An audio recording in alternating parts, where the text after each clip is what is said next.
Ich schneide heute, glaube ich, meine Haare. Du machst das selber? Ich muss heute mein Auto reparieren. Du? Seit wann kannst du das denn selber? Warum fragst du das immer? Ist doch klar, dass ich zum Friseur oder Mechaniker gehe. Dann musst du die Sätze allerdings ein bisschen anders formulieren. Ich höre. Wenn du jetzt gut aufgepasst hast und du schon auf einem höheren Sprachniveau bist, kannst du dir vielleicht schon denken, um welches Thema es heute geht. Nämlich um das Verb lassen. Wann benutzt man es, wie und wo?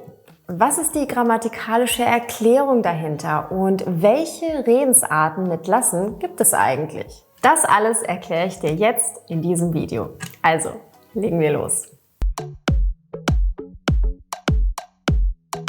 Starten wir zunächst einmal mit der grundlegenden Bedeutung des Wortes. Lassen ist ein Verb, das häufig in der deutschen Sprache verwendet wird. Es kann bedeuten, etwas zu erlauben, zu veranlassen, also in Auftrag zu geben, oder auch etwas zu unterlassen, also etwas nicht zu machen. Es kann aber auch bedeuten, dass etwas möglich bzw. unmöglich ist. Hier ein paar Beispiele für dich. Etwas erlauben.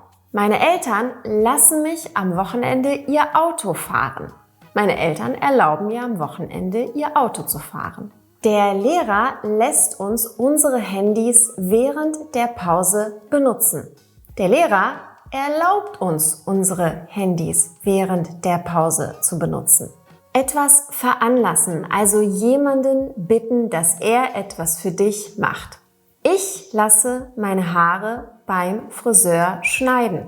Also ich gehe zum Friseur, damit er mir die Haare schneidet. Oder wir lassen das Haus im Sommer streichen. Ich beauftrage also einen Maler, der das Haus für uns streicht. Etwas unterlassen bzw. nicht machen. Bei Gewitter lassen wir das Schwimmen besser sein. Bei Gewitter schwimmen wir besser nicht. Oder er lässt das Rauchen sein. Er raucht nicht mehr. Etwas ist möglich oder unmöglich. Das Problem lässt sich ganz einfach lösen. Das Problem kann ganz einfach gelöst werden. Es ist möglich. Oder da lässt sich leider nichts mehr machen. Da kann man leider nichts mehr machen. Man kann nichts mehr ändern. Es ist zu spät. Es ist unmöglich, etwas zu ändern. Gerade in den letzten beiden Beispielen kannst du sehen, dass lassen bzw. sich lassen auch als Ersatzform für das Passiv mit dem Modalverb können verwendet wird. Also jedes Mal, wenn du den Passiv mit dem Modalverb können vereinfachter ausdrücken möchtest, kannst du einen Satz mit sich lassen formulieren. Wichtig, sich lassen. Beispiele. Das kann gemacht werden. Passivsatz. Das lässt sich machen. Oder das kann bestellt werden. Das lässt sich bestellen. Das kann abgeschraubt werden. Das lässt sich abschrauben. Und das kann verstellt werden. Das lässt sich verstellen. Falls du mehr zum Thema Passiversatzformen lernen möchtest, lass es mich gerne in den Kommentaren wissen und ich mache ein Video dazu. Kommen wir nun zur Grammatik hinter diesem Verb. Wenn es rein um das Wort geht, unterscheiden wir einmal zwischen lassen als Vollverb oder Hauptverb und einmal zwischen lassen als Hilfsverb bzw. einem Verb ähnlich dem Modalverb. Was bedeutet das aber? Lassen kann ähnlich wie ein Modalverb zusammen mit einem anderen Verb verwendet werden, um eine Möglichkeit oder Erlaubnis auszudrücken.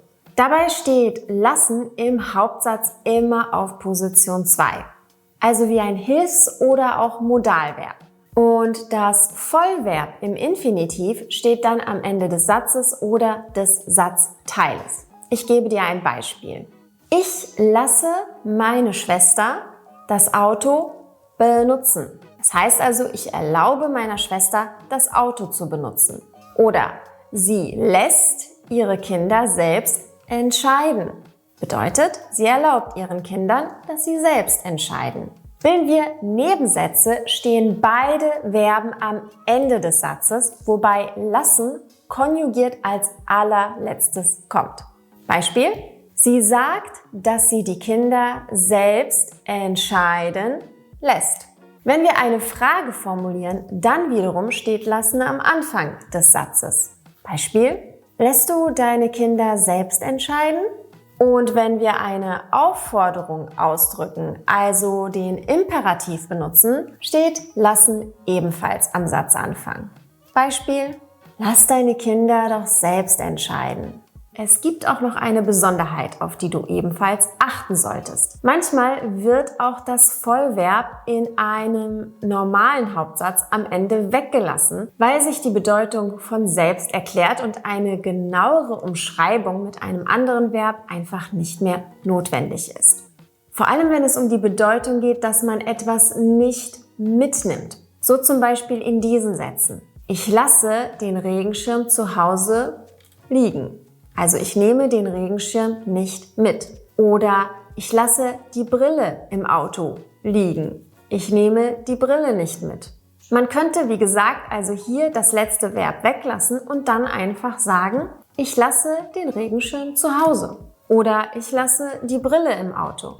Und die Bedeutung bleibt die gleiche. Und der Satz ist grammatikalisch richtig. Wenn lassen als Hauptverb verwendet wird, bedeutet es, dass man etwas nicht machen soll. Zum Beispiel etwas unterlässt oder mit etwas aufhört. Hier steht das Verb lassen, wie gesagt, auf Position 2 im Hauptsatz, aber am Ende folgt kein Verb im Infinitiv, da lassen ja schließlich das Vollverb ist. Beispiele für die Bedeutung unterlassen: Lass die Finger davon bedeutet, mach das nicht. Oder aufhören: Lass mich in Ruhe bedeutet, hör auf, mich zu stören. Noch eine wichtige Anmerkung. Wenn Sätze in unterschiedlichen Zeitformen mit dem Verb lassen gebildet werden, müssen wir auch genau darauf achten, ob es sich um lassen als Vollverb oder als Hilfsverb handelt. Denn wir haben in dem Fall unterschiedliche Konjugationen und Satzstrukturen. Wenn wir lassen als Hilfsverb oder als modal ähnliches Verb verwenden, bleibt lassen im Infinitiv und es kommt dann oft zum Doppelinfinitiv am Ende. Ich gebe dir ein Beispiel. Im Präsens sind wir noch ganz normal bei ich lasse meine Haare machen. Wenn wir den Satz ins Perfekt umwandeln, heißt es ich habe meine Haare machen lassen. Plusquamperfekt: ich hatte meine Haare machen lassen. Futur: ich werde meine Haare machen lassen. Und im Präteritum: ich ließ meine Haare machen. Du siehst also, je nach Zeitform können wir bis zu 3 Verben in einem einzigen kurzen Satz haben. Ich habe meine Haare machen lassen. Verwenden wir jedoch lassen als Vollverb und möchten damit unterschiedliche Zeiten ausdrücken, sieht das wie folgt aus. Präsens: er lässt ihn in Ruhe. Perfekt: er hat ihn in Ruhe gelassen. Plusquamperfekt: er hatte ihn in Ruhe gelassen. Futur: er wird ihn in Ruhe lassen. Und Präteritum: er ließ ihn in Ruhe. Eine wichtige Sache noch, wenn es um die Grammatik geht: die Konjugation. Hier schleichen sich nämlich oft, zum Beispiel wegen des Vokalwechsels im Präsens, Fehler ein. Aber auch die Präteritumform hat es in sich. Also konjugieren wir lassen doch einmal gemeinsam durch, bevor wir weitermachen. Präsens: ich lasse. Du lässt. Er, sie, es lässt. Wir lassen. Ihr lasst und sie lassen. Präteritum: ich ließ. Du liest. Er, sie, es ließ. Wir ließen, ihr liest und sie ließen. Das Partizip Perfekt vom Vollverb ist hat gelassen. So, und da wir nun die Grammatik zum Thema lassen erklärt haben und auch gesehen haben, wie das Verb richtig konjugiert wird, kommen wir zum Schluss noch zu weiteren Ausdrücken und Sätzen mit lassen. Und die solltest du auf jeden Fall kennen. Lass 5-mal gerade sein. Das ist eine Redewendung und bedeutet, nimm das nicht alles immer so genau. Beispielsatz: Ja, genau genommen sollte er die Rechnung schon gestern überwiesen haben. Soll ich ihm eine Mahnung schreiben? Ach, lass 5-mal gerade sein. Er ist ein guter Kunde. Schick ihm einfach noch einmal eine Zahlungserinnerung. Lass das. Das bedeutet, mach das nicht oder hör auf damit. Also, wenn zum Beispiel ein Kind im Zug immer gegen den Vordersitz tritt, dann wirst du die Mutter sicherlich öfter sagen hören, lass das. Lass es mich wissen, wenn du Hilfe brauchst. Eine andere Umschreibung wäre, sag mir Bescheid, wenn ich dir helfen kann. Also informiere mich, wenn du Hilfe brauchst. Lass mich in Ruhe. Bedeutet so viel wie stör mich nicht oder hör auf, mich zu stören. Zum Beispiel, wenn jemand dich nervt und auf dich einredet, kannst du sagen, lass mich in Ruhe. Oder höflicher, kannst du mich bitte in Ruhe lassen? Ich habe jetzt gerade zu tun. Lass dich nicht ärgern. Das bedeutet so viel wie erlaube den anderen nicht, dass sie dich ärgern. Zum Beispiel, ein Kind kommt zu seiner Mutter und sagt, Mama, Anna nimmt mir immer die Spielsachen weg oder so. Dann kann die Mutter antworten, ach Kind, lass dich doch nicht ärgern. Lass gut sein. Bedeutet, hör auf, darüber zu sprechen. Diesen Satz spricht man auch mit einem bestimmten Ton aus. Man klingt dabei eher etwas müde oder vielleicht sogar enttäuscht. Also hör auf, darüber zu sprechen, ist dominanter und bestimmter. Im Gegensatz dazu drückt ach, lass gut sein eher eine Enttäuschung aus. Wie du vielleicht an der Stimmlage erkennen kannst. Ach, lass gut sein. Ich gebe dir ein Beispiel. Wenn jemand sich für etwas entschuldigt, aber du enttäuscht bist und diese Entschuldigung eigentlich auch keinen Unterschied mehr macht, dann sagst du, vergiss es, lass gut sein. Oft auch mit dieser Handbewegung. Das lässt sich nicht vermeiden. Bedeutet, das kann man nicht vermeiden. Zum Beispiel, der Bauernstreik ließ sich nicht vermeiden. Keiner konnte etwas dagegen tun. Lass dich überraschen. Hier gibt es keine perfekte Umschreibung, aber es bedeutet so viel wie erlaube mir, dich zu überraschen. Das ist so die Idee dahinter. Zum Beispiel, was schenkst du mir zu Weihnachten? Lass dich überraschen. Ein weiterer Ausdruck mit lassen ist, ich lasse mir nichts von dir sagen. Und das bedeutet, ich erlaube dir nicht, dass du mir sagst, was ich tun soll. Zum Beispiel, hör auf, so viel zu essen. Ich lasse mir nichts von dir sagen. Ich esse so viel, wie ich will. Das lässt sich machen. Eine Umschreibung wäre, das kann gemacht werden.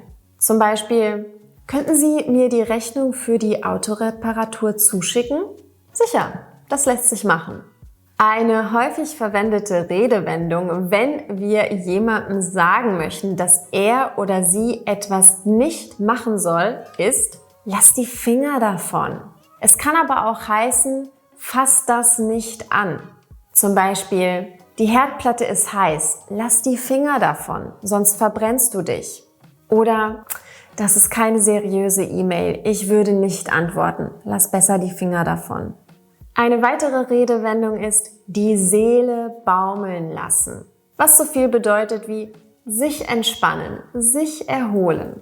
Zum Beispiel, im Urlaub habe ich so richtig die Seele baumeln lassen. Lass deinen Gefühlen freien Lauf. Es ist ebenfalls eine Redewendung und bedeutet, verstecke deine Gefühle oder Emotionen nicht. Zeige sie. Zum Beispiel, wenn du weinen möchtest, dann weine. Ich würde am liebsten heulen. Dann halt dich doch nicht zurück. Lass deinen Gefühlen freien Lauf. Und zum Schluss noch eine Redensart. Außer Acht lassen. Das bedeutet ganz einfach, ignorieren. Man sollte die Tatsache, dass Tiere an Silvester unter den Raketen leiden, nicht außer Acht lassen. Damit sind wir auch schon am Ende des Videos. Aber bevor ich mich verabschiede, habe ich hier noch eine kleine Übung für dich. Formuliere diesen Satz in einen Satz mit sich lassen um und schreibe ihn in die Kommentare. Mal sehen, ob du das richtig machst. Der Satz lautet, der Teig kann gut verarbeitet werden. Ich freue mich schon auf deine Antwort. Falls dir das Video gefallen hat, gib mir gerne einen Daumen hoch, abonniere meinen Kanal und aktiviere auch die Benachrichtigungen, damit du keins meiner Videos verpasst. Ich freue mich, bis zum nächsten Mal.